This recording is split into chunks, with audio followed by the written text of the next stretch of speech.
Now, going out to market as a service provider,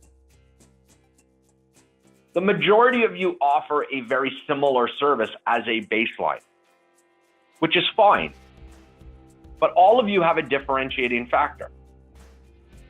And it's critical to understand your differentiating factor because it relates directly back to all of the marketing that you'll do and how you drive leads and how you stand out in your market. So today, if, for instance, you manage a customer where you just manage the servers, their viewpoint of you is that you are their server management company. But do they really have an impression or an understanding that you can be a full services provider or a security provider? Or maybe you can do hosting. Maybe you do software development. I don't know what your capabilities are, but look at your whole breadth of your portfolio and say, how can I differentiate myself out there? Because dependent on our target profile of who we're going after, it will depend on what we lead in with as the message. If I were going after very specific verticals like medical, financial, accounting, legal, I'd be leading maybe today with security.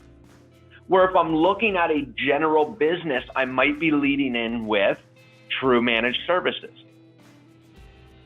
Maybe I'm leading into customers who have a PCI compliance or POPI, same idea, where's the payment card industry standards in regards to the acceptance of credit cards and the protection of credit card data and access points and so forth.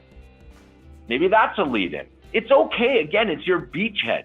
Whatever gets you the opportunity to have that conversation with a decision maker, learn more about their business and drive business value gives you a better opportunity to attain a customer.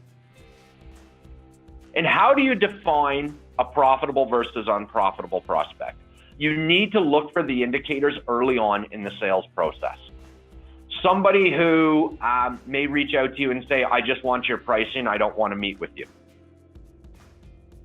Good indicator that they're probably not that serious, right? And you want to drive them to the opportunity to have a meeting, because how do you give pricing on something that you don't even know what they need yet? Somebody where you're in the initial meeting who says, all of this sounds great, but I'd have to get approval to do it. You don't have the decision maker. So maybe that's an unprofitable prospect if you get with the decision maker and they say, I'm not interested in making any changes.